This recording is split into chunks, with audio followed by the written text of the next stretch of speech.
Many of our own students have studied abroad in Ghana, participated in engineering service learning projects there, internships, and studied child and family health in the country. On a personal note, I'll mention that the first chair of my home department of Spanish and Portuguese hailed from Ghana. Joe Kubayanda was a beloved scholar who specialized in Afro-Caribbean literatures and cultures. We're excited to further enhance our collaborations with Ghana, and we're honored that His Excellency has been able to spend time with us and learn more about Ohio State. John Mahama has a long history of government leadership in Ghana, serving as a member of parliament and the cabinet in many capacities. He was vice president from 2009 to 2012 and president following the death of John Mills. He was then elected to a 4-year term and served as president from 2012 to 2016. Honored to have your time to come and share a moment's thought with me. I received an invitation to visit Ohio State University, which I readily accepted. Ohio State University is relaunching its Center for African Affairs, and I was invited to give the first inaugural lecture, which will kick off the relaunch of the center. It is my hope that the center will grow by leaps and bounds, and in my speech I state that I wish that in the next coming years it will be the foremost think tank on African affairs in the USA. So without much ado and considering the constraint of time, I'd just like to thank Professor Dr. Nzueta for the gracious introduction he's given me. And I thank you, Center for African Affairs, for inviting me to deliver this 2023 inaugural lecture. It is a tremendous privilege to be here with all of you this afternoon. I'm excited that this inaugural lecture marks the kickoff of the Center for African Studies relaunch in this august institution. I share in your big dream that soon this center will become the foremost think tank for African affairs in the United States of America. Attached to the topic for today's lecture, success and challenges of post-Cold War African democracy, is a direct question. And let me repeat the title of the lecture: Successes and Challenges of Post-Cold War African Democracy. Is democracy under threat in Africa? And so attached to the lecture topic is a direct question: is democracy under threat in Africa? And I want to begin by offering a direct answer to that question. And the answer is yes. Democracy is indeed under threat in Africa. And if you ask me the same question about America, my answer will be the same: yes, democracy is under threat in America. We could go across the globe, continent by continent, and list the number of countries that were once solid, functional democracies that are now undergoing autocratization, or in other words, a backslide out of democratic governance. Here in the United States, in the last 7 years, we've watched America go from a democracy to an anocracy, a form of government that has features of a democracy, but also has strong elements of a dictatorship. And America is hardly alone in this shift. It appears that globally, we're moving into populism and authoritarianism and an era of the strong man rule. We call it the strong man rule. A period when leaders, even if elected, teeter on the brink and push the limits of the constitutional order. I mention all of this because context is important anytime we speak about Africa. Africa is often made to seem like an outlier, forever engaged in its dysfunction and somehow removed from the larger global body of affairs.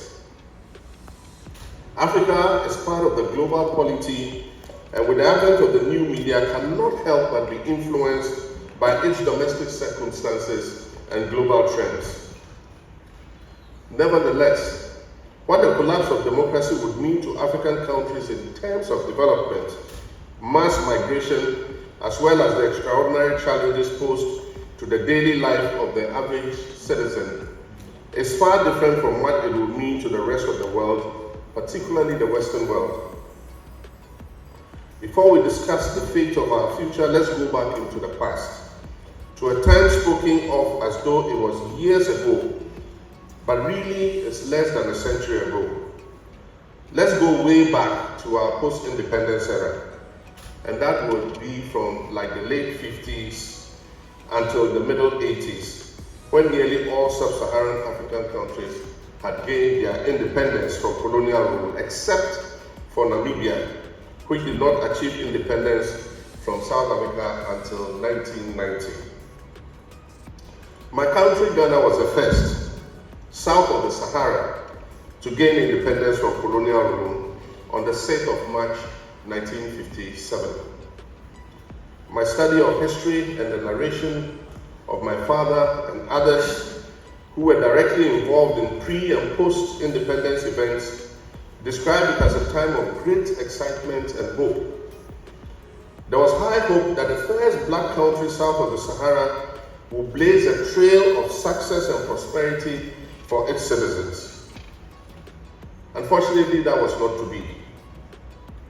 Ghana's first president, a Pan-African and a socialist, Dr. Kwame Nkrumah, was overthrown by the military, with the CIA as an active conspirator.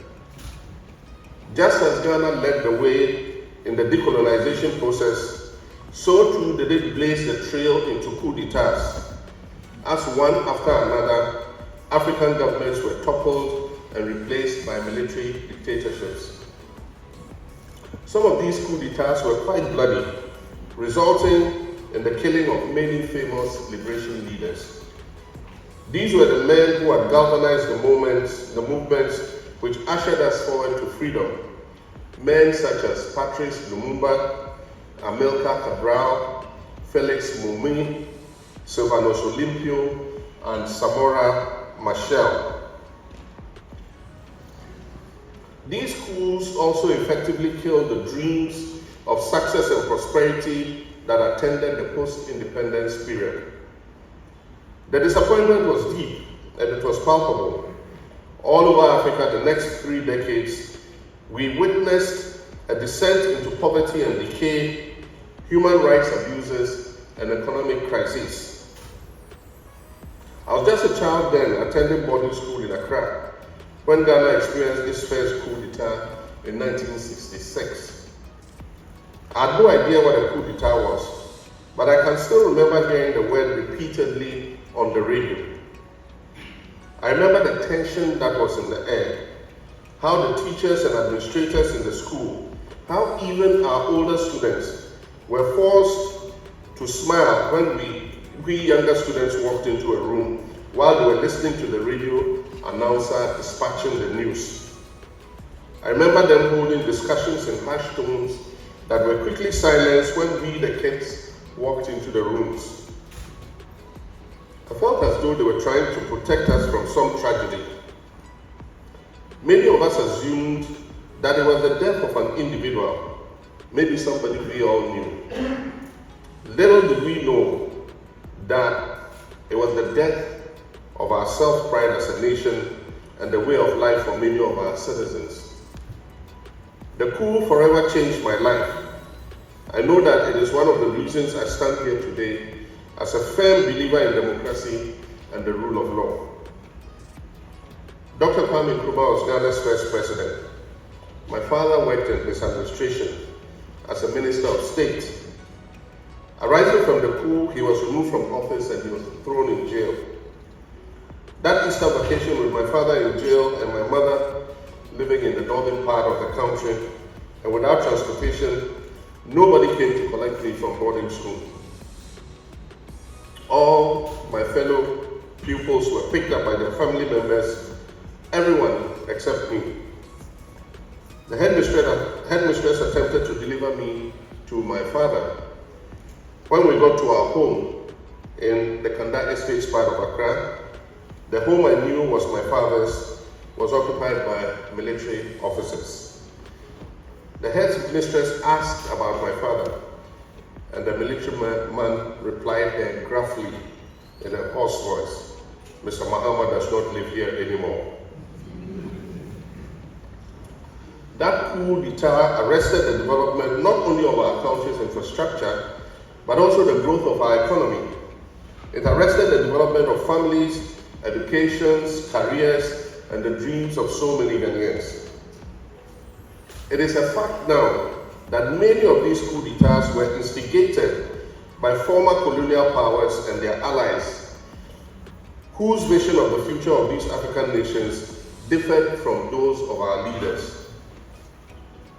Others, of course, were born out of the frustration of citizens triggered by the corruption and high-handedness of some early post-independence administrations, while others were driven just by the raw ambition of young military officers who wished to short-circuit their way into leadership. Either way, the people were stripped of their choice to elect their leaders and their lawmakers. A question I'm often asked is whether all dictators, by definition, are bad. It is true that throughout history, some dictators have dramatically improved the conditions of their countries. Some dictators are well educated and are not interested in enriching themselves at the expense of their nations. They genuinely love their countries and want to see their countries at their best. In Ghana, reforms carried out under the military administration of the Provisional National Defense Council, the PNDC, through what was called the Economic Recovery Program, returned Ghana's economy onto a path of positive gross domestic product growth, GDP growth, after many years of recession. Unfortunately, no one gets to choose his dictator or his autocrat in the business of unconstitutional government systems. Nobody gets the choice to root out the murderers and psychopaths or the thieves and looters amongst dictators. Except that if there was such a choice, then it would no longer be a dictatorship, but a democracy. Ultimately, that makes dictatorships unacceptable because they give the population no choice and are not accountable to anybody. And if they do not voluntarily cede power, they can only be eliminated by another coup d'etat. It is a vicious cycle that goes round and round. Thankfully for the African continent, in most countries, that cycle eventually ended. By the end of the Cold War, with the fall of the Berlin Curtain, the Berlin Wall, most African nations have started moving confidently back towards democracy. The citizens had grown tired of the revolving door of military dictators, each with their delusions of grandeur. The world was changing after the Cold War. It was becoming what we call a global village. Air travel was more accessible and more affordable. More countries across the globe were now trading with each other. Countries with dictators were generally treated as pariahs. This meant they could not be welcomed in some world capitals. But Africa needed to be a part of this, so it became trendy, almost fashionable in Africa for African countries to be returned to constitutional democracy. With constitutional rule came elections, and it brought with it set terms of office, that is, limits on how many terms leaders could run.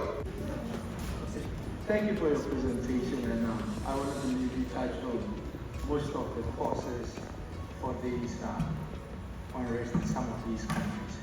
My question to you is, I'm a Ghanaian as well. We're excited to have you here. Our democracy in the Fourth Republic has been just 3 decades, and you have the opportunity to have been in power, and you are seeking for power again. And these issues of the youth getting involved, all these things are made mention. What practical steps are you going to take come 2024 if you are in the seat of government to ensure that indeed the youth become part of it? And then what other things are you going to do to ensure that the institutional corruptions and all these things that you made mention as causes for insurgency because the youth are despaired would be addressed? Thank you.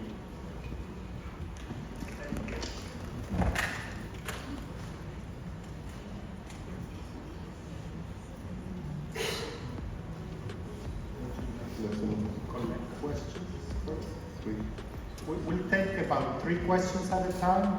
My name is Sifa. Yeah. I'm an assistant professor at medical school. Let's just pretend it's 11 p.m. in Pinla, in the upper west region of Ghana, or the village of Pakrika in Abia State in Nigeria, or Kenyawegi in Kisumu district of Kenya, or in Pomtefwa in South Africa. A woman goes into labor in any of these villages, and I think that this woman will be playing Russian roulette. I think there's data showing that the maternal mortality across Africa is somewhere around 330 per 100,000 live births. So I assume that it's like filling a Boeing aircraft with pregnant African women and crashing it once per year. So 54 plane crashes, one per each African country. My question is, why is this not a state of emergency across Africa, given that this seems like it's much worse than COVID ever was, and it's consistent year after year? And why is the government leading the charge to try and fix our problems in healthcare? That's assuming that the government is more efficient in solving healthcare problems than individuals, entities, and institutions. Why is this not a state of emergency? Thank you. One more question.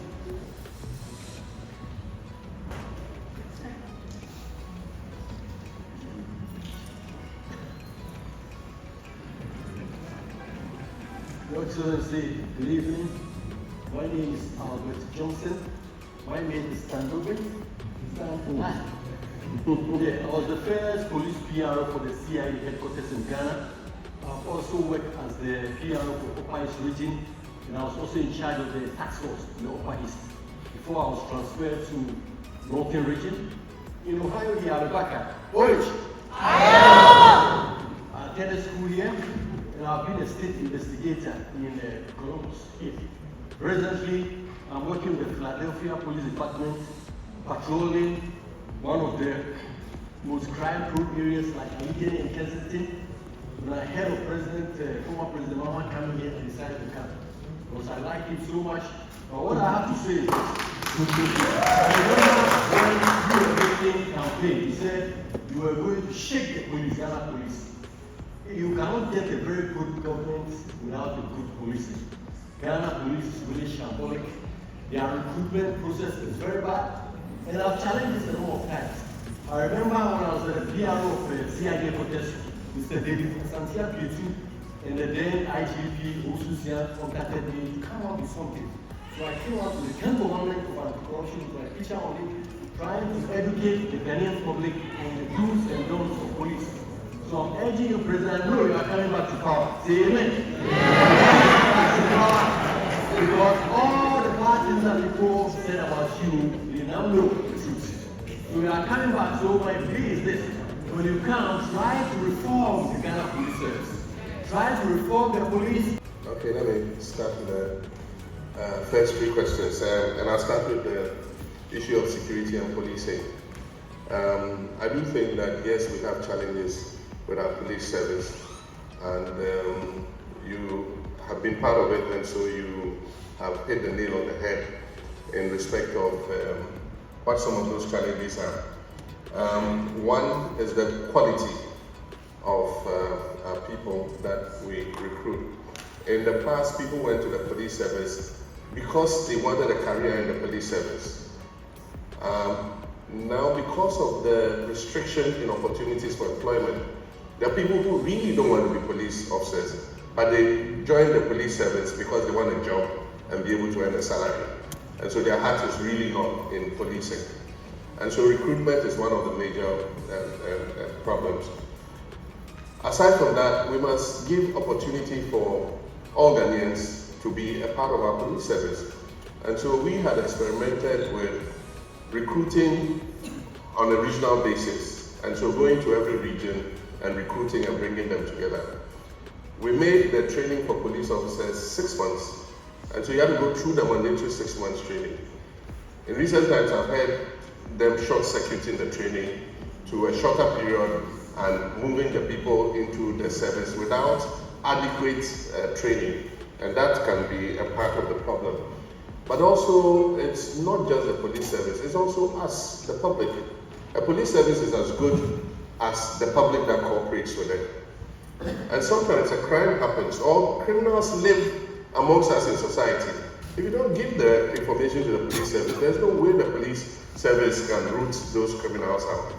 And so it's a cat and horse situation. We need to cooperate with the police in order that they can adequately protect us. At the same time, we must train the police better, and we must also make sure that we recruit the appropriate quality of people to go into the service. And that's why there are qualifications for going into the service.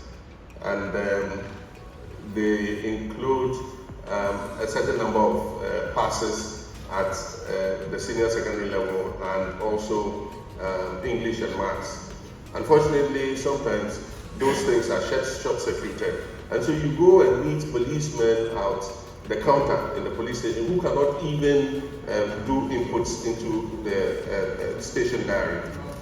And so from time to time we must reflect those people going with forged certificates that don't belong to them, and so on and so forth. It's a very hydra-headed problem, but we should not give up. We must continue to struggle to get the police service that we want. Maternal deaths have been a major problem. We've made some progress, but it's not enough. Even one maternal death is not good enough if it's your mother or your wife. And so the ideal is 0.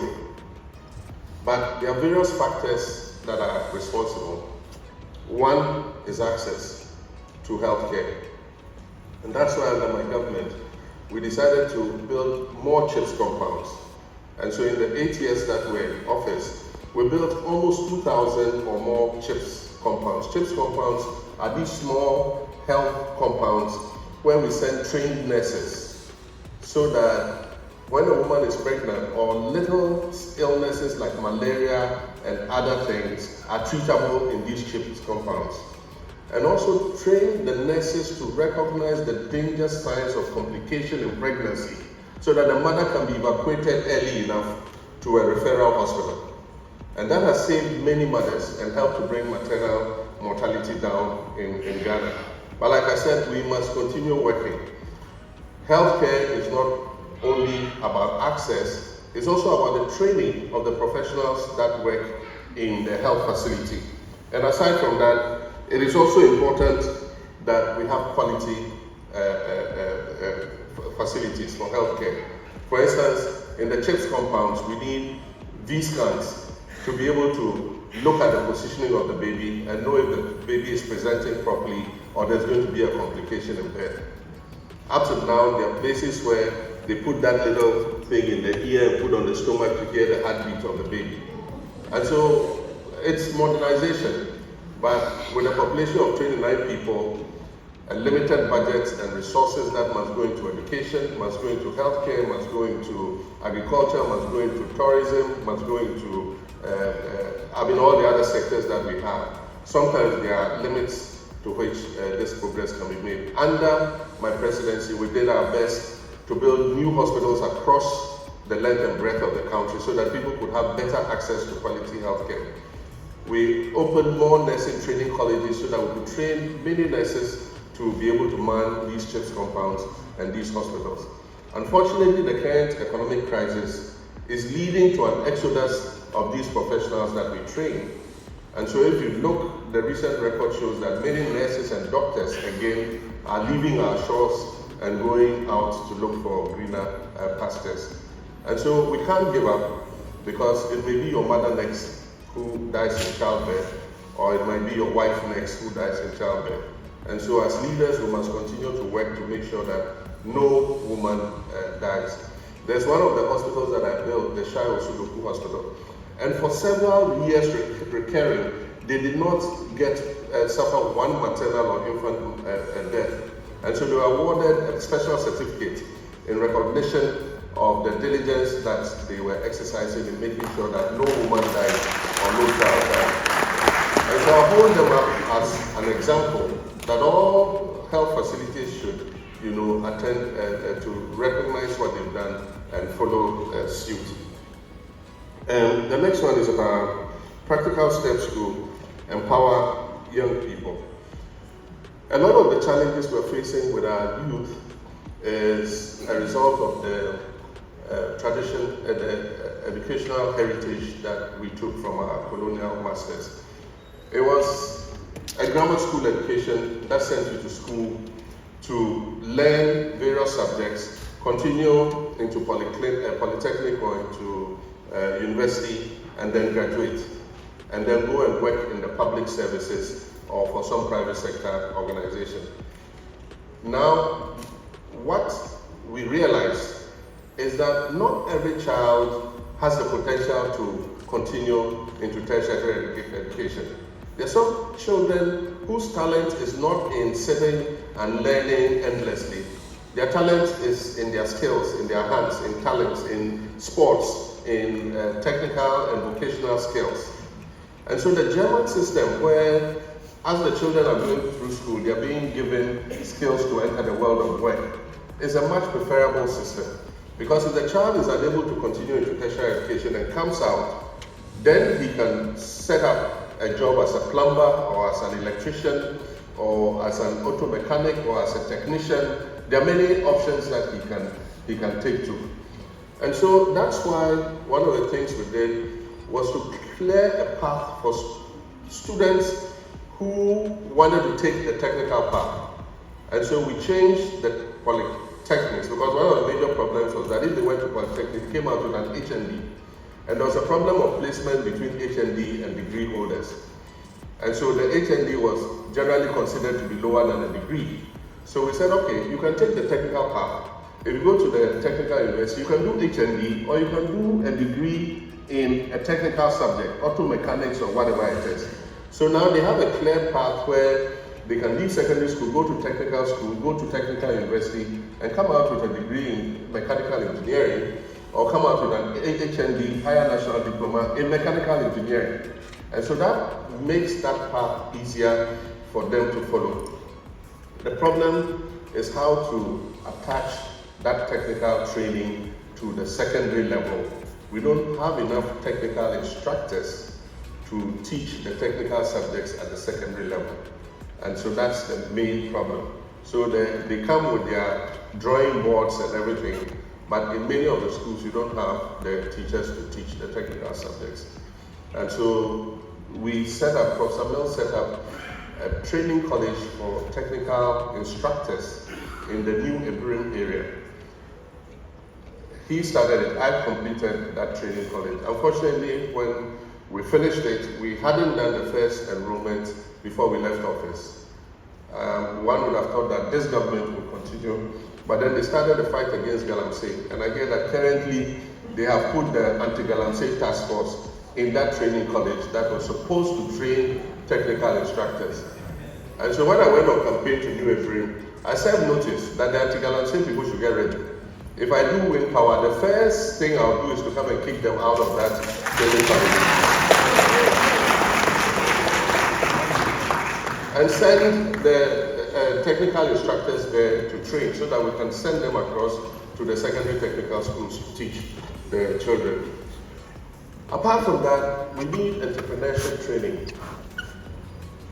The government of Ghana employs less than 700,000 people. That is, if you take the public payroll, less than 700,000 people. And yet everybody who leaves university or secondary school is expecting that government should employ them. We're a population of 29 million, government employs less than 700,000 people. So your chances of being employed by government is quite low. If you take the whole economy, the formal sector is 20%. The informal sector is 80%.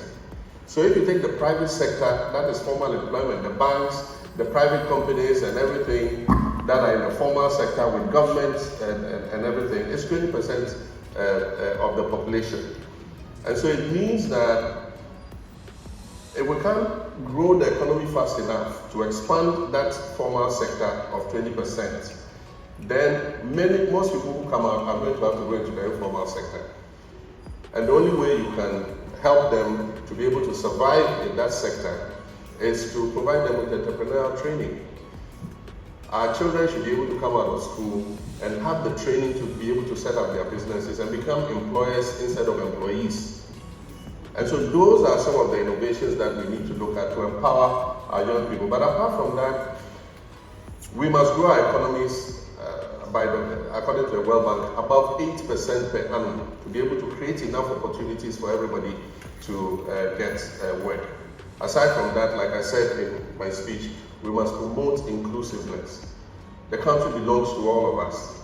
Opportunities must be open to everybody, not only members of a political party, not only members of one ethnic group, not only members of one religious affiliation. We must include all Ghanaians. If you are a leader and Ghanaians are working, whether it's a business that belongs to a PNC man or a CPP man or an MDC man or an MPP man, the person employs Ghanaians. And your role as government is to provide employment opportunities for Ghanaians. So if an MPP man has opened a factory and employed Ghanaians, I should be clapping for him. If an NDC man has opened a factory and is employing Ghanaians, I should be clapping for him. Not going after that person's business to destroy it because they don't support your party. That has been the bane of our country. And apart from that, sometimes our democracy is dysfunctional. One government hands over to the other, and because this government started this project, we won't put money, we won't touch it. Because if we finish it, the credit will go to my predecessor. It's the most backward thinking we can have. And that's why I've said that I made a suggestion that we come into office, in the early years, the first 2 years, let's not start any new projects. Let's put all our resources into finishing all the abandoned projects that other governments have left. Because that will be the most useful way to spend the taxpayers' money. Because taxpayers' money has gone into those abandoned projects, and yet Ghanaians don't have any use of it. And so if you finish it, in all the secondary schools, you go there, uncompleted administration blocks, uncompleted dormitories, uncompleted dining halls, and yet you find children sleeping outside because they cannot get dormitories to sleep in. And so these are some of the things that prevent our young people from realizing their full potential. And it is something that we'll continue to work out. Rome was not built in a day, we can't turn it around immediately, but I think that we can start to do something. The free SHS has been very important in terms of allowing more young people, children eligible for secondary school, to find places. But this implementation has been very poor and very inefficient. And so I called several years ago for a review so that we can implement it better. Today, the chickens have come home to roost. The members of government themselves are calling for a review. They have agreed with the IMF now to review the free SHS program. If we started that 3 or 4 years ago, we probably would have been implementing a better program.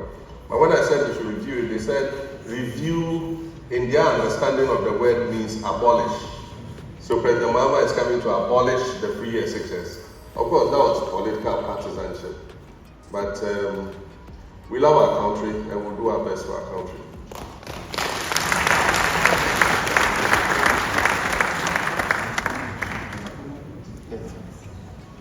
Thank you. We have time for 2 more questions. The gentleman here, please. My name is Ohio State would be happy to train talented. Allow a lady. Thank you. We'll bring you more students. Allow a lady.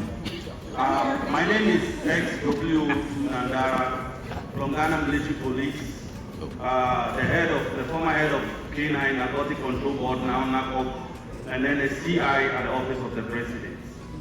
My main problem is ethnicity in our body politics in Africa. We can all recall that the Rwandan problem started through ethnicity. And then I know for a fact that in Ghana, to get a job now, it must be based on whom you know. And as we said, every nation, no country will be able to survive if its national security is at threat. This is a national security issue. And I would want to lay it for you. What will you do to be able to affect some of these whom you know, so that people who are qualified will get gainful employment to be able to survive in this world? Thank you.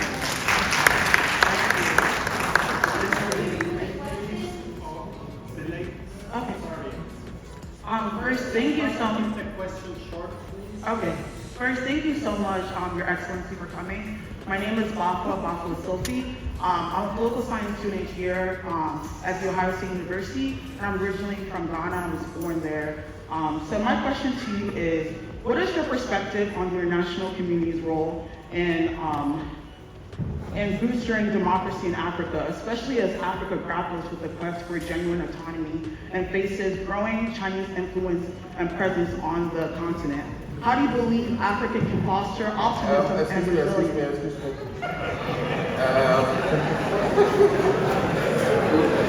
I can slow down. Just a minute.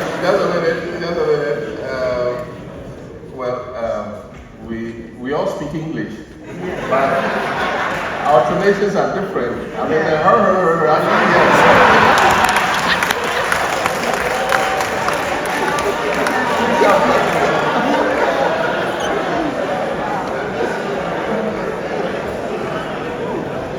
come close to me and then slow down word by word so that I can understand. Good. So it's really a pleasure to meet you. Thank you.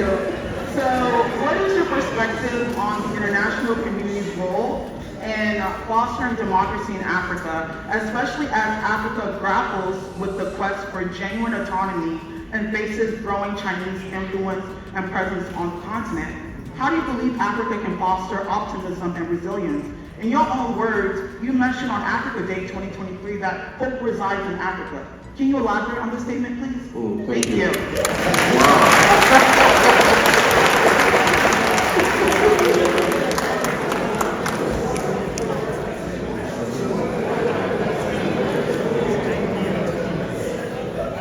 One more. I just also wanted to touch on when it comes to the African diaspora, because I see a lot of young people here as well whose parents either migrated here, and if I can speak for my own parents, I don't think they migrated here for me to just stay, but hoping to create greater pastures for me back home. Now, I have been to Ghana multiple times, and I know you did mention the case of the police. Being harassed on multiple occasions, that's fine. Also shadowed in our hospital, Ridge Hospital, something to myself. And then also in the area of the youth being involved in democracy. Where do we draw the line between patriotism and terrorism? And also, I would love to know... Terrorism. Okay. And also, I would also love to know what you would do different this time. In essence of like, how do we also get involved? Because we also are the future. We are going to be having the torch in our hands. How do we connect those that are also in the diaspora with those that are back home? And if any, those that are also leaving home to come here with no intention to return, how do we bring them back home? Thank you.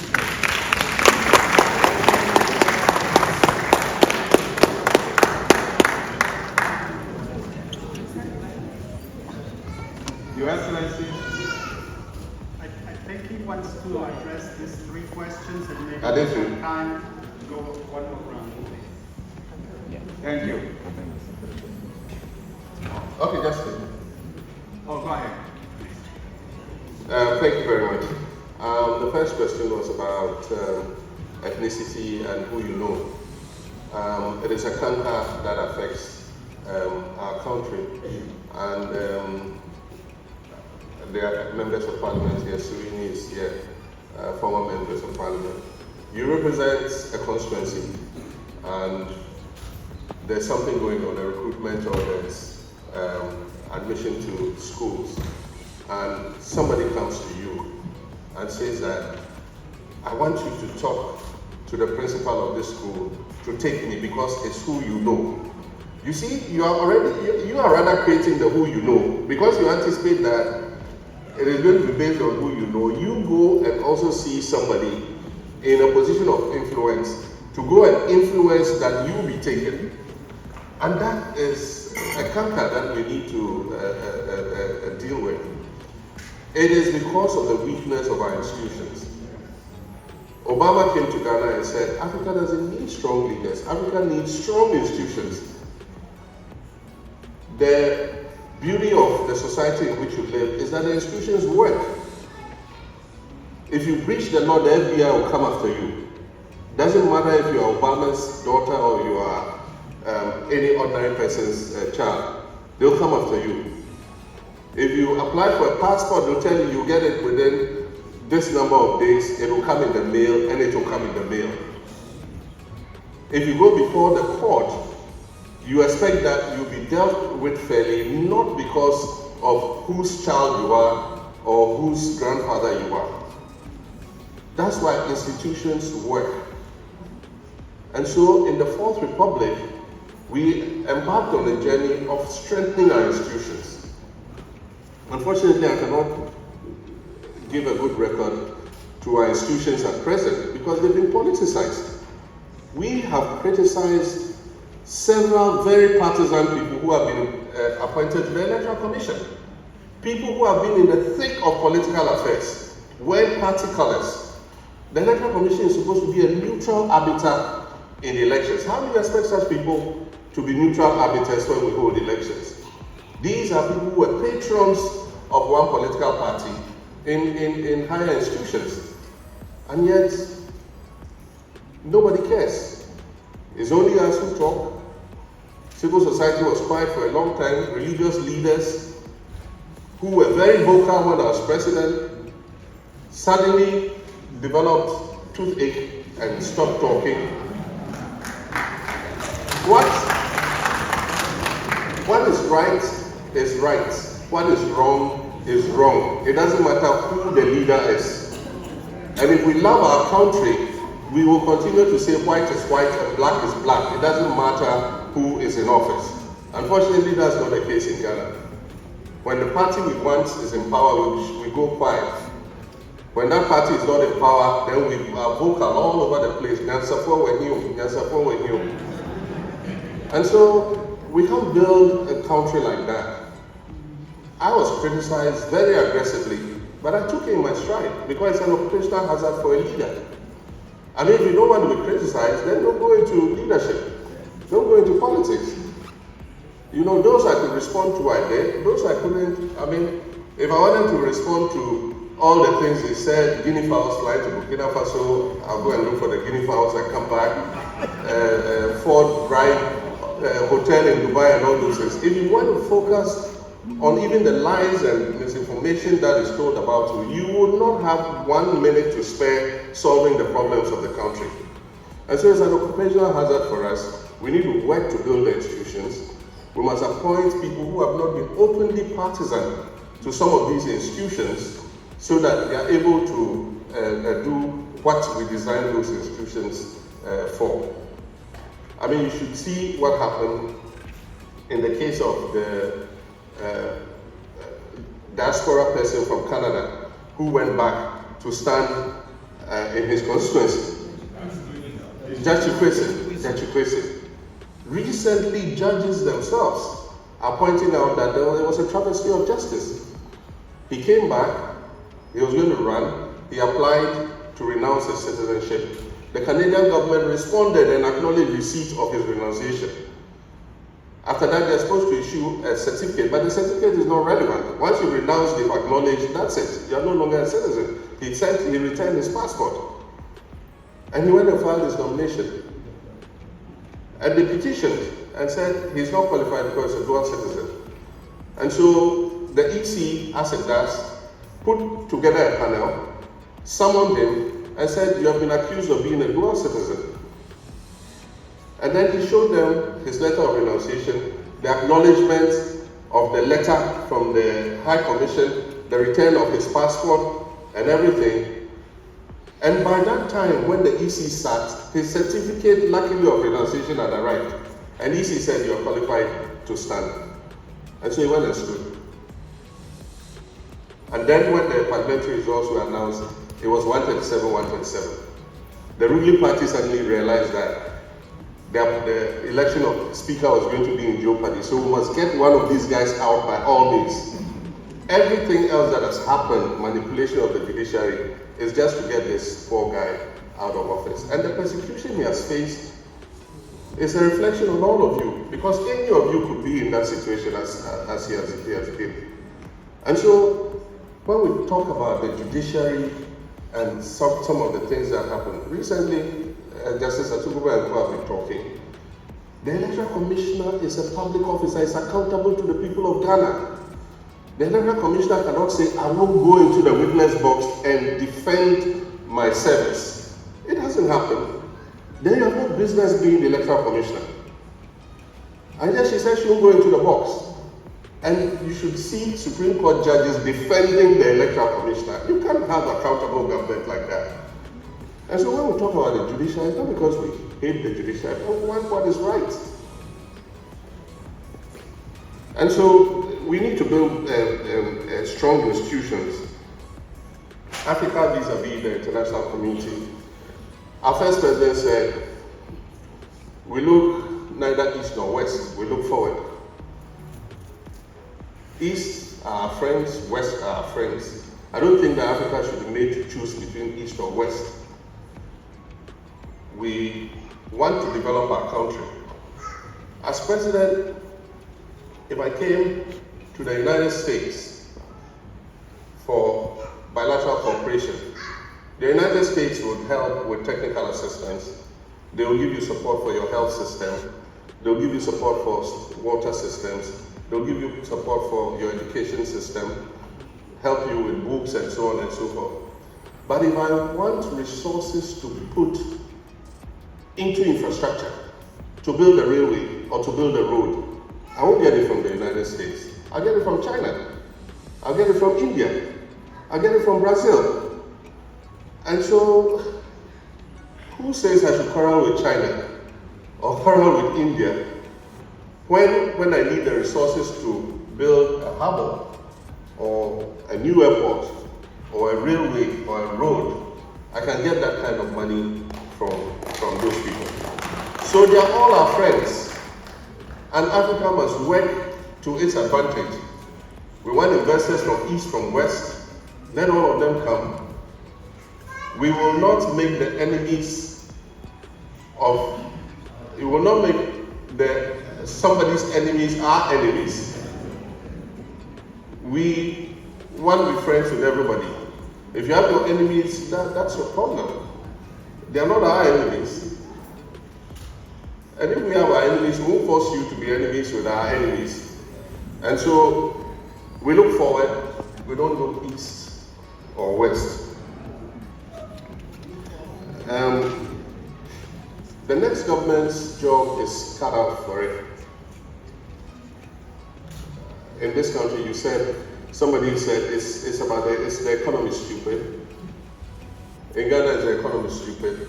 That is the major issue for any president who will come into office. Stabilizing the economy, restoring it back to a path of growth so that it can create more opportunities for people.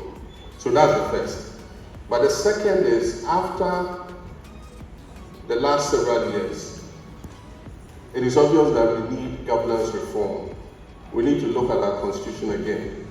We need to put in place things that will make it a stronger and a living document to be able to serve our nation for the next 30 years. Because there are many parts of it that we need to look at. We've set up a Constitutional Review Commission. Professor Mills set it up. It presented its report. We wrote a white paper on it.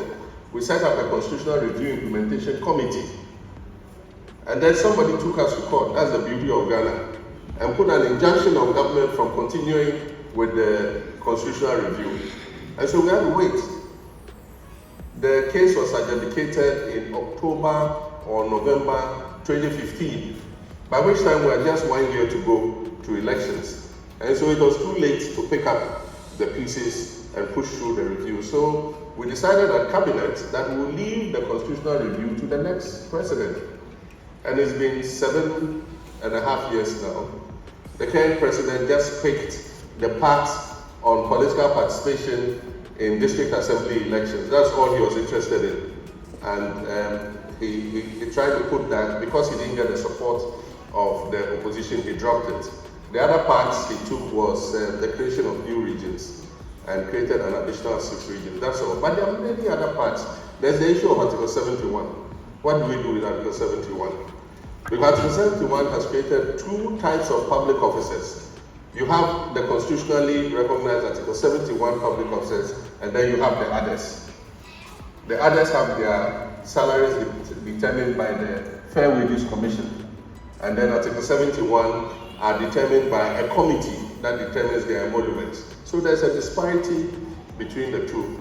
And so our party's position is that we must set up an independent emoluments commission to decide salaries for every public officer, from the president right down to the sanitation laborer, so that we all move together. If we all work in a dedicated manner and the cake is bigger, the president will get more, the sanitation laborer too will get more.